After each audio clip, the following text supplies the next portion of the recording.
నమస్కారం ప్రజా TV news కు స్వాగతం. ఈనాటి వార్తల ప్రారంభానికి ముందుగా ఈ బులెటిన్ ముఖ్యాంశాలు మీకోసం.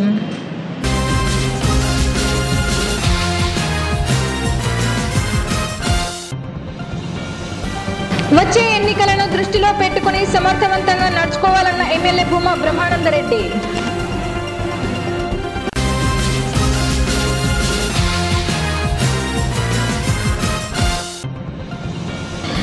శ్రీరామకృష్ణ కళాశాలలో మన కోసం మనం అనే కార్యక్రమాన్ని నిర్వహించిన కళాశాల chairman doctor Ramakrishna Reddy.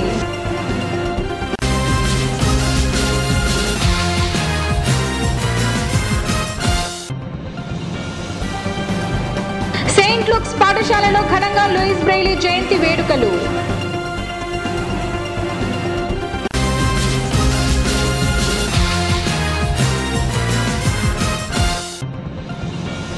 Sri Ramakrishna degree కళాశాలలో విద్యార్థులకు హిందీ టాలెంట్ టెస్ట్ నిర్వహించిన హిందీ ప్రచార సమితి. వచ్చే ఎన్నికలను దృష్టిలో పెట్టుకొని క్షేత్రస్థాయిలో సమర్థవంతంగా నడుచుకోవాలని బూత్ లెవెల్ ఏజెంట్లకు, ఏరియా కోఆర్డినేటర్లకు ఎమ్మెల్యే భూమా బ్రహ్మానందరెడ్డి సూచించారు. శనివారం రాత్రి సూరజ్ గ్రాండ్ హోటల్ సమావేశ మందిరంలో నంద్యాల నియోజకవర్గ టీడీపీ ఏజెంట్లు, ఏరియా కోఆర్డినేటర్ల సమావేశాన్ని నిర్వహించారు. ఈ సందర్భంగా ఎమ్మెల్యే మాట్లాడుతూ తెలుగుదేశం పార్టీకి కార్యకర్తలే మూల స్తంభాలని అన్నారు. ఉప ఎన్నికలలో తాను టీడీపీ అభ్యర్థిగా పోటీ చేసినప్పుడు నియోజకవర్గంలోని ప్రతి గ్రామం, పట్టణంలోని ప్రతి వార్డు నుంచి క్షేత్రస్థాయిలో కార్యకర్తలంతా కృషి చేయడంతో భారీ విజయం సాధించామన్నారు. ఉప ఎన్నికల సందర్భంగా ఇచ్చిన హామీలన్నింటినీ నెరవేర్చామని, ఈ విషయాలను ప్రతి బూత్ లెవెల్లో విస్తృతంగా ప్రచారం చేయాలని పేర్కొన్నారు. కార్యకర్తల సంక్షేమం కోసం ముఖ్యమంత్రి చంద్రబాబు నాయుడు, ఐటీ శాఖ మంత్రి లోకేష్ ఆధ్వర్యంలో కృషి చేస్తామని అన్నారు. నియోజకవర్గంలో అభివృద్ధి పనులను ఓర్వలేక వైసీపీ నాయకులు విమర్శలు చేస్తున్నారని, వచ్చే ఎన్నికల్లో వైసీపీకి మరో ఘోర ప్రభావం తప్పదన్నారు. వచ్చే ఎన్నికల్లో టీడీపీ విజయానికి ప్రతి కార్యకర్త సైనికుడిలా పనిచేయాలని పిలుపునిచ్చారు. ఈ సమావేశంలో టీడీపీ రాష్ట్ర కార్యదర్శి Sridhar Reddy, Dudekula federation chairman doctor Baban, municipal vice chairman Gangisetti Vijay Kumar, పట్టణ టీడీపీ కార్యదర్శి సలాముల్లా, కౌన్సిలర్లు, మాజీ కౌన్సిలర్లు, గోస్పాడు, నంద్యాల మండలాల కార్యకర్తలు పాల్గొన్నారు.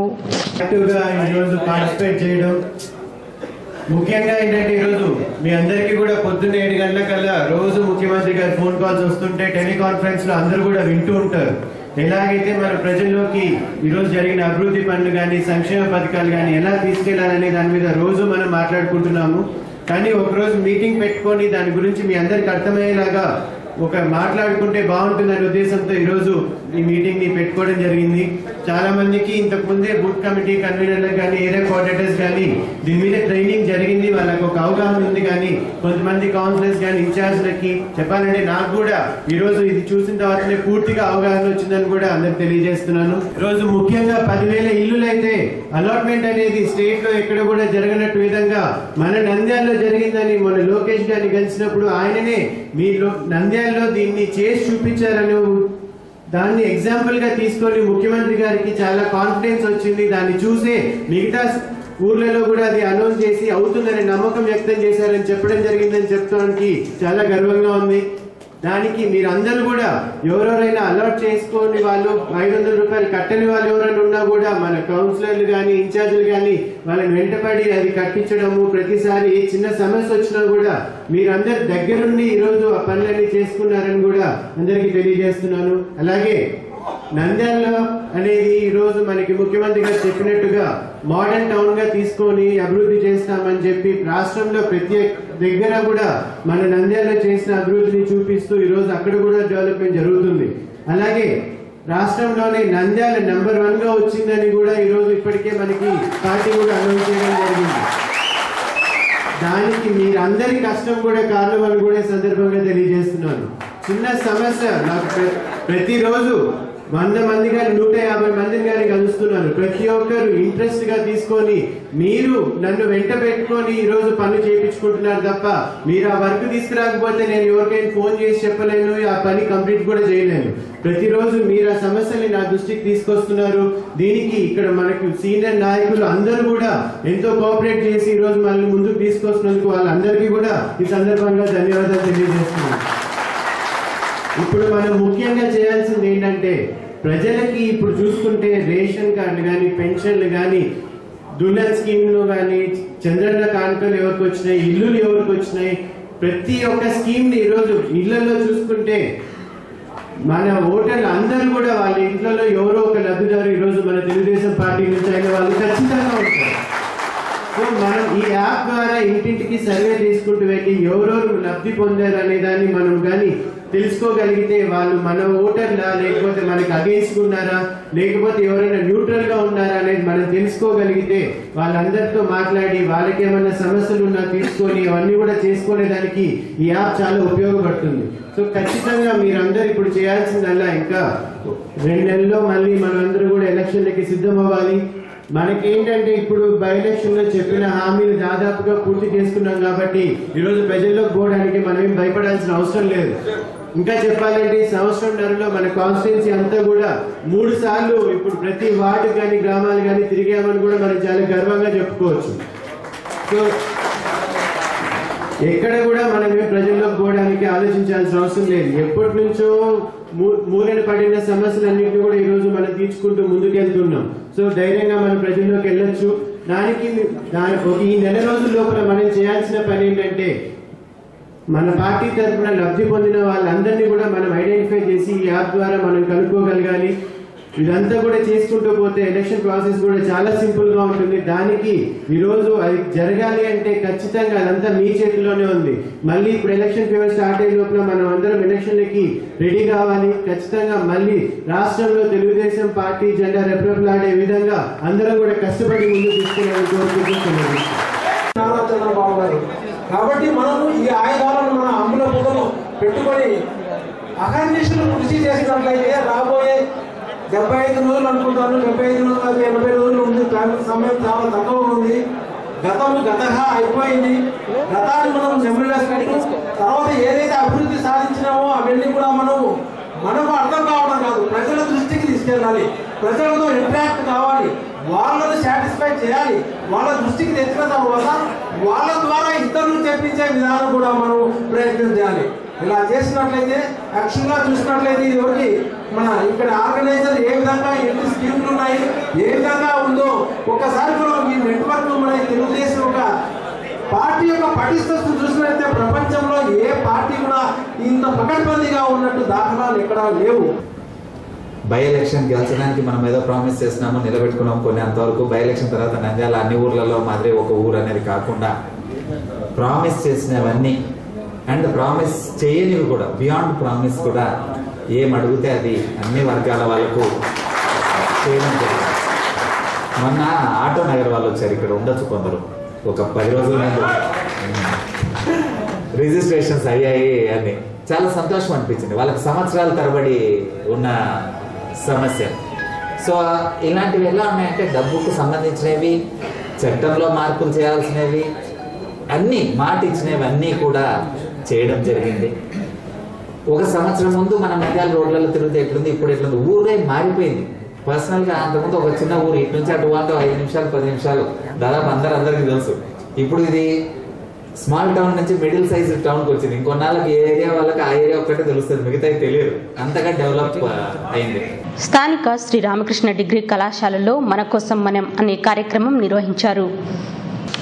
ఈ కార్యక్రమానికి వ్యవసాయ యూనివర్సిటీ మాజీ వైస్ ఛాన్సలర్ అధ్యక్షత వహించారు. ముఖ్య అతిథిగా ఆంధ్రప్రదేశ్ రాష్ట్ర మాజీ చీఫ్ సెక్రటరీ అజయ్ కలాం హాజరయ్యారు. అనంతరం మేలుకొలుపు అనే పుస్తకాన్ని అతిథులు ఆవిష్కరించారు. ఈ సందర్భంగా అతిథులు మాట్లాడుతూ మన కోసం మనం అనే కార్యక్రమం ముఖ్య ఉద్దేశం ప్రజలకు ప్రజాస్వామ్యం పట్ల అవగాహన కల్పించడం, రైతుల కష్టాల నుండి ఆత్మహత్యలు జరగకుండా చూడడం, ఓటర్లను చైతన్యపరచడంతో పాటు మనం ఏం చేస్తే మన కోసం పాటుపడే ప్రభుత్వం వస్తుందో తెలియజేయడం అన్నారు. కార్యక్రమం చివరగా అతిథులను కళాశాల చైర్మన్ డాక్టర్ రామకృష్ణారెడ్డి ఘనంగా సన్మానించారు.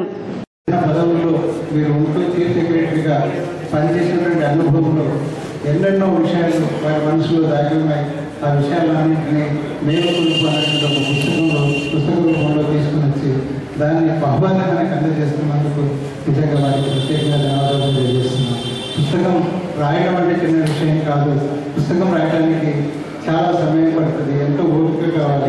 తర్వాత రాసినటువంటి దాన్ని మళ్ళీ కరెక్షన్స్ చేయాలి. ఇవన్నీ కూడా తీసుకొని ఆ పుస్తకాన్ని మన కోసం మనందరి బాధ కోసం మేలు కోసం ఇస్తున్న నిజంగా చాలా సంతోషకరం. ఈరోజు కేవలం కేంద్ర రాష్ట్ర ప్రభుత్వాలన్నీ కూడా ఉత్పాదకత లేనటువంటి అంశాల మీద అనవసరంగా సంక్షేమ కార్యక్రమాలు ఎన్నో ప్రవేశపెట్టి దేశంలో సోమరిపోతుగా తయారు చేయడానికి ప్రభుత్వాలు ప్రయత్నం చేస్తున్నాయి, కేవలం ఒక ఓటు సంపాదించడం కోసం. ఆ విషయాన్ని మీద మనం అందరం కూడా గమనించవలసిన అవసరం. కాబట్టి మనమంతా కూడా మనం ఆ భావంతో పనిచేయవలసినటువంటి అవసరం ఉంది. కానీ ఈరోజు ఎల్కేజీ నుంచే డొనేషన్స్ రూపంగా మనం స్టార్ట్ చేస్తున్నాం.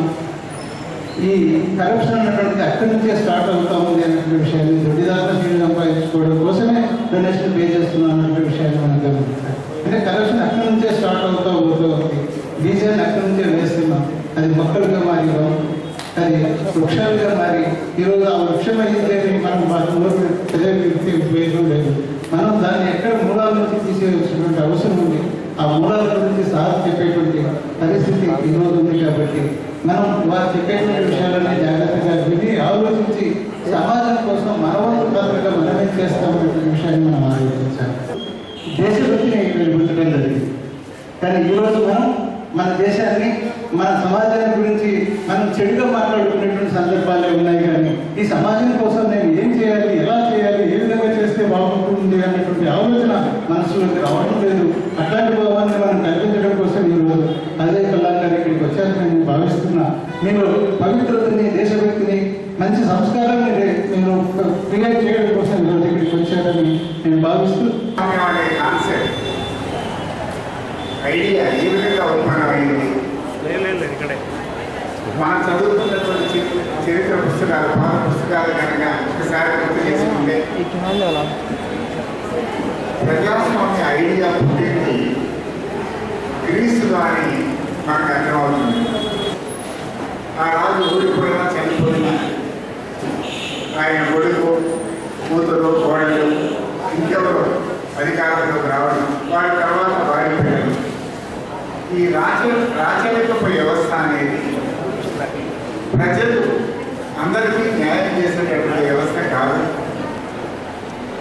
క్రమేపీ ఆ ప్రజాస్వామ్య వ్యవస్థ ఏదైతే ఫ్రాన్స్లో ఏర్పడిందో దాన్ని రకరకాలుగా కావాల్సిన విధంగా వివిధ దేశాల్లో కూడా మార్పు చేసుకుంటూ ఆయన కొడుకు తర్వాత మళ్ళీ ఆయన కొడుకు భార్య ప్రధానమంత్రి కాకపోయినా ప్రధానమంత్రి మీద పవర్ఫుల్గా నిలబడి నడిపించింది. అప్పుడు డబ్బీని ప్రధానమంత్రిగా చేసి నంద్యాల సెయింట్ లుక్స్ అందుల పాఠశాలల్లో లూయిస్ బ్రెయిలీ 210వ జయంతి వేడుకలు ఘనంగా నిర్వహించారు. నంద్యాల ఆర్ఎస్ రోడ్లో ఉన్న సెయింట్ లుక్స్ అందుల పాఠశాలలో జరిగిన లూయిస్ బ్రెయిలీ 210వ జయంతి వేడుకలకు ముఖ్య అతిథిగా మున్సిపల్ కమిషనర్ పుల్లారెడ్డి హాజరయ్యారు. అనంతరం లూయిస్ బ్రెయిలీ జన్మదినం సందర్భంగా జరిగిన క్రికెట్ పోటీల విజేతలకు బహుమతులు అందజేశారు. ఈ సందర్భంగా కమిషనర్ పుల్లారెడ్డి మాట్లాడుతూ సెయింట్ లుక్స్ పాఠశాలలో చదివిన విద్యార్థి ప్రేమ్ కుమార్ అంతర్జాతీయ స్థాయికి ఎదగడం గర్వించదగ్గ విషయమన్నారు. ప్రేమ్ కుమార్ ఈ పోటీలలో పాల్గొనడం సంతోషంగా ఉందన్నారు. ప్రతి ఒక్కరూ ఆయనను స్ఫూర్తిగా తీసుకుని క్రీడలలో రాణించాలన్నారు. ఈ క్రికెట్ పోటీలలో పాల్గొన్న నంద్యాల, కడప, అనంతపూర్ జిల్లాల క్రీడాకారులను కమిషనర్ అభినందించారు. కార్యక్రమంలో సెయింట్ లుక్స్ పాఠశాల ప్రిన్సిపల్ చంద్రశేఖర్, అధ్యాపకులు చర్చిల్, అంద విద్యార్థులు పాల్గొన్నారు. ఇట్లా మేము క్రికెట్ టోర్నమెంట్ కండక్ట్ చేసుకున్నాం సార్. ఆ రోజు ప్రైజ్ డిస్ట్రిబ్యూషన్ మీరు తప్పకుండా రావాలి అన్నారు. సో డెఫినెట్గా, ఎందుకంటే సండే రోజు అక్కడ ఇక్కడ ఏంటంటే జనరల్గా దొరకము. బట్ వాళ్ళు వచ్చి అడగడంతోనే వాళ్ళు అంత కష్టపడి ఇంత ఈవెంట్స్ని ఆర్గనైజ్ చేసుకొని, సో జస్ట్ ఊరికే ఒక వ్యాలిడిటరీకి రమ్మంటే అది రాకపోతే బాగుండదు అన్న ఉద్దేశంతోనే డెఫినెట్గా నా ప్రోగ్రామ్స్ అన్ని క్యాన్సిల్ చేసుకొని ఇక్కడికి రావడం జరిగింది. ఎందుకంటే ఇప్పుడు నిజంగానే అంటే యాక్చువల్గా నేను మామూలుగా వింటా ఉన్నాను కానీ మన క్రికెట్ గురించి ఇవన్నీ నాకు కానీ, బట్ ఈరోజు ఇక్కడికి రావడం వల్ల మీ నుంచి మీ స్కూల్లో చదువుకున్న ఒక విద్యార్థి మన ఇంటర్నేషనల్ అంటే మన భారత టీంలో ఒక మెంబర్, ఇంటర్నేషనల్ స్థాయిలో ఆడుతూ ఉన్న ఒక మెంబర్ను ఇక్కడ కలుసుకునే అదృష్టం కూడా నాకు దొరికింది అనుకుంటాను. ఎందుకంటే ఒక క్రికెటర్ని అంటే జనరల్గా ఒక మన నేషనల్ ఇంటర్నేషనల్ ప్లేయర్ని మనం కలవడం అనేది చాలా అరుదు. ఇప్పుడు మన కాలేజీ, మన నంద్యాల పట్టణం, మన స్టూడెంట్, ఇక్కడ ఈ స్కూల్ స్టూడెంట్ ఆడుతున్నా అంటే డెఫినెట్గా మనందరం కూడా గర్వించాలి. సో డెఫినెట్గా దీన్ని ఆయన ఒక ఇన్స్పిరేషనే అనుకోవాలి. అంటే చాలా మంది అంటే అన్ని రంగాల్లో అంటే అందరూ అనేది జస్ట్ అదేదో మన డెవలప్మెంట్కో దేనికో అది ఒక అడ్డంకి కాదు అని నిరూపించడానికి, మన అభివృద్ధికి ఎటువంటి పరిస్థితులు అది అడ్డంకి కాదని నిరూపించడానికి ఎంతో మంది ఎగ్జాంపుల్స్ ఉన్నారు. ఎంతో మంది కొన్ని కోట్ల మంది ఎగ్జాంపుల్స్ ఉన్నాయి. బట్ మన ముందు మన కళ్ళ ముందే మీ ముందే ఇంటర్నేషనల్ స్థాయిలో మన ఇండియన్ టీంలో క్రికెట్ ఆడుతున్న మన ప్రేమ్ కుమార్ గారు మన దగ్గర ఉన్నాడు. సో ఆయన కూడా మీరు ఆదర్శంగా తీసుకోవాలని చెప్పేసి నేను కోరుకుంటా ఉన్నాను. అట్లాగే వివిధ రంగాల్లో ఇక్కడ మన నంద్యాలలోనే ఎంతో మంది బ్యాంక్స్ లో ఉద్యోగం చేస్తున్నారు. ఈవెన్ మన మున్సిపల్ ఆఫీస్ లో కూడా చాలా మంది ఉద్యోగాలు చేస్తూ ఉన్నారు. సో వాళ్ళందరూ కూడా వాళ్ళ ఆయా రంగాల్లో రాణిస్తూ ఉన్నారు. సో కాబట్టి ఇక్కడ చదువుకునే విద్యార్థులకు నా ఇదేమంటే, సో ఇక్కడ మీకు ఒక గొప్ప అవకాశం ఇక్కడ ఇస్తున్నారు. సో దాన్ని సద్వినియోగపరచుకొని మీరు వివిధ రంగాల్లో రాణించాలని చెప్పేసి భవిష్యత్తులో మీ జీవితంలో ఎంతో ఉన్నత స్థానాలకు, అంటే కొందరికి ఆటలు ఇష్టం ఉంటాయి, కొందరికి పాటలు ఇష్టం ఉంటాయి, కొందరికి చదువు ఇష్టం ఉంటుంది, కొందరికి వేరే యాక్టివిటీస్, ఏ రంగంలో అయినా సరే మీరు ముందుకు వెళ్ళి భవిష్యత్తులో మంచి ఉన్నత స్థానాలకు ఎదగాలని చెప్పేసి నేను మనస్ఫూర్తిగా ఆ దేవుని కోరుకుంటా ఉన్నాను. జీవితంలో మాకు అందిస్తున్నందుకు నిజంగా మాకు చాలా ఆనందంగా ఉంది. వాస్తవానికి ఇక్కడ లూయిస్ బ్రెయిలీ గురించి మాట్లాడమన్నారు, స్పీచ్ కాదు. Okay, Louis Braille the god of blinds అనడంలో ఎటువంటి సందేహం లేదు. ఎందుకంటే మరి అందులకు మరి లూయిస్ బ్రెయిలీ గురించి తెలుసు. ఒక చిన్న మారుమూల చిన్న పల్లెటూరులో జన్మించినటువంటి ఒక లూయిస్ బ్రెయిలీ మరి యొక్క తండ్రి గారు చేస్తున్నటువంటి ఒక పని రీత్యా దానిలో మరొక మేకు తన కన్నుకు తగలగా ఆ యొక్క కన్నుకు చిన్న ఇన్స్పెక్షన్ అయిపోయి యొక్క కనుచూపు కోల్పోవటం, ఆ ఎఫెక్ట్ ఇంకొక కన్నుపై పడి 2 కళ్ళను కూడా పోగొట్టుకొని మరి పూర్తిగా ఒక బాల్య వయస్సులోనే అంధుడుగా మారడం మనం గమనించాం. అయితే నిరుత్సాహపడకుండా, అంధుడైనప్పటికీ మరి లూయిస్ బ్రెయిలీ నిరుత్సాహపడకుండా ఏదో ఒకటి చేయాలి, నాకంటూ ఏదో ఒకటి క్రియేట్ చేయాలి, నాకంటూ అనగా బ్లైండ్స్కి నా తరపున ఏదో ఒకటి నేను రికగ్నేటెడ్ చేయాలి అనేటువంటి ఒక ఉద్దేశంతో కనిపెట్టినటువంటి ఒక చదివే ఒక బ్రెయిలీ. ఆయన పేరు మీద కానీ మరి లూయిస్ బ్రెయిలీ అనేటువంటి ఒక బ్రెయిలీ 6 చుక్కలతో ఇక ప్రపంచాన్ని చదవగలిగేటువంటి ఒక హిందీ, ఇంగ్లీష్ అండ్ తెలుగు ఇక అన్ని లాంగ్వేజెస్లో మరి ఒక ట్రాన్స్లేటెడ్గా చేయడానికి ఒక హిందీ లాంగ్వేజ్, మరి హిందీ, ఇంగ్లీష్ని, తెలుగుని అన్నిట్లో 6 చుక్కలు. మరొక మొబైల్ నెంబర్, ఒక సిమ్కి ఎలాగైతే మొబైల్ నెంబర్స్ ఉంటాయో కొన్ని లెటర్స్కి కొన్ని డాట్స్ ఆఫ్ టైప్ ఆఫ్లో యొక్క కనుగొనడం. ఒక బ్లైండ్స్ ఈరోజు ఒక సమాజంలో కండక్టర్ నుంచి కలెక్టర్ వరకు బ్లైండ్స్ ఉంటున్నారంటే that is credit to our God. ఆదివారం స్థానిక రామకృష్ణ డిగ్రీ కళాశాలలో హిందీ ప్రచార సమితి నంద్యాల వారి ఆధ్వర్యంలో 10వ తరగతి విద్యార్థులకు నిర్వహించిన హిందీ టాలెంట్ టెస్టుకు అపూర్వ స్పందన లభించినట్లు సమితి అధ్యక్షులు ఇస్మాయిల్ పీరు తెలిపారు. ఈ టాలెంట్ టెస్టును Andhra Pradesh retired chief secretary doctor Ajay Kallam, Acharya NG Ranga university VC doctor Raghava Reddy, Ramakrishna విద్యా సంస్థల అధినేత డాక్టర్ రామకృష్ణారెడ్డి ప్రశ్నాపత్రాన్ని విడుదల చేసి పరీక్ష ప్రారంభించారు. అనంతరం డాక్టర్ అజయ్ కల్లాం మాట్లాడుతూ హిందీ భాషాభివృద్ధి కొరకు ఇలాంటి కార్యక్రమాలు నిర్వహించడం అభినందనీయమన్నారు. డాక్టర్ రాఘవరెడ్డి మాట్లాడుతూ ఇలాంటి పరీక్షలు వ్రాయడం వలన విద్యార్థులలో పోటీతత్వం పెరుగుతుందన్నారు.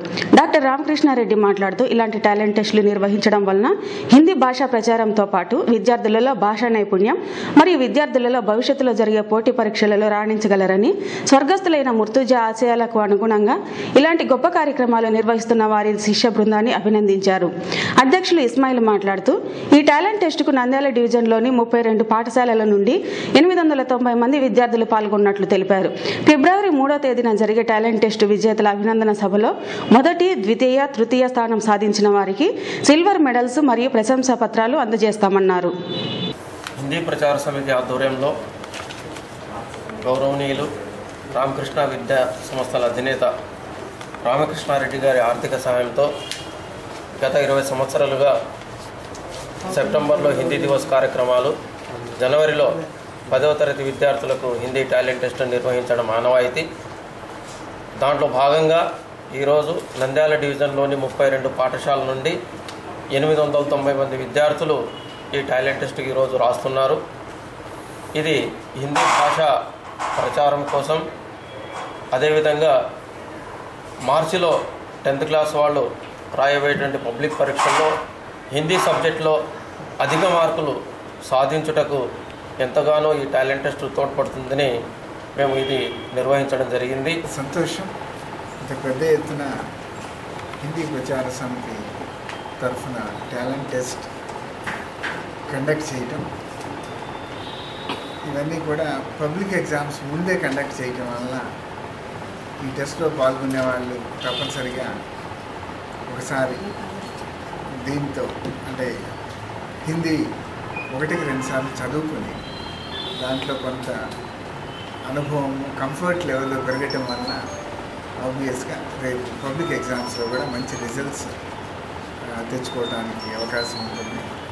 ఇంత పెద్ద ఎత్తున ప్రతి సంవత్సరం కూడా ఈ కార్యక్రమం ఆర్గనైజ్ చేయటం, దాన్ని పెంచుకుంటూ పోవటం, అంటే దానికి ప్రచారం కలిగించి ఎక్కువ మంది దీంట్లో పార్టిసిపేట్ అయ్యేటట్లు చేయటం అది చాలా గొప్ప విషయం. దానికి ముఖ్యంగా మన హిందీ ప్రచార సమితిని ఏదైతే మన ఈ రామకృష్ణ ఇన్స్టిట్యూషన్స్ తరఫున వీరు ఆర్గనైజ్ చేయగలుగుతున్నారు వారందరినీ అభినందిస్తూ ఇది ఇంకా పాపులర్ అవుతుంది అని, ఇంకా జిల్లాలో ఇంకా ఎంతోమంది స్టూడెంట్స్ రాబోయే సంవత్సరాల్లో ఈ టాలెంట్ టెస్ట్లో పాల్గొని తద్వారా మన పబ్లిక్ ఎగ్జామ్లో బెనిఫిట్ కావడానికి కూడా పట్టణంలో ప్రతి సంవత్సరం కూడా హిందీ టాలెంట్ టెస్ట్ని 10th క్లాస్ విద్యార్థులకి అలాగే వివిధ రకాలైనటువంటి పోటీలని ప్రతి సంవత్సరం నిర్వహిస్తూ వస్తున్నారు. ఈ సంవత్సరం కూడా దాదాపుగా 900 పైన విద్యార్థులు రిజిస్టర్ చేసుకొని దానికి హాజరవుతున్నందుకు చాలా సంతోషంగా ఉంది. పిల్లలకి మంచి పర్ఫార్మెన్స్ పెరగడం కోసం ఈ టెస్ట్ని కండక్ట్ చేస్తున్నాం. దీన్ని హిందీ ప్రచార సమితి సభ్యులంతా కలిపి దీన్ని కండక్ట్ చేస్తున్నందుకు వారిని మనస్ఫూర్తిగా అభినందనలు తెలియజేస్తూ ఈ టెస్ట్ ద్వారా మంచి ప్రయోజనం పొందాలని కోరుకుంటున్నాను.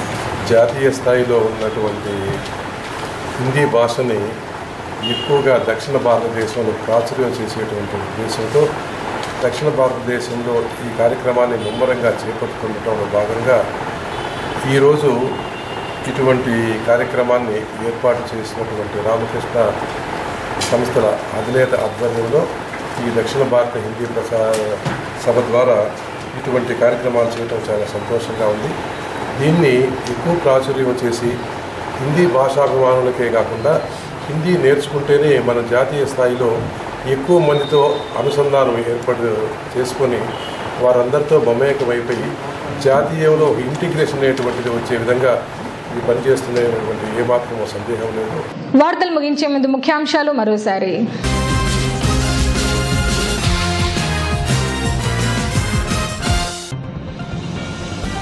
వచ్చే ఎన్నికలను దృష్టిలో పెట్టుకుని సమర్థవంతంగా నడుచుకోవాలన్న MLA Bhuma Brahmananda Reddy.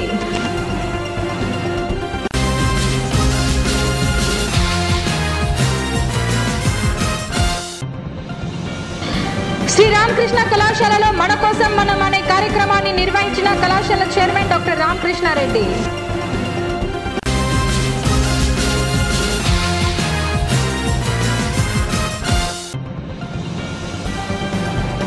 Saint Luke's పాఠశాలలో ఘనంగా లూయిస్ బ్రెయిలీ జయంతి వేడుకలు.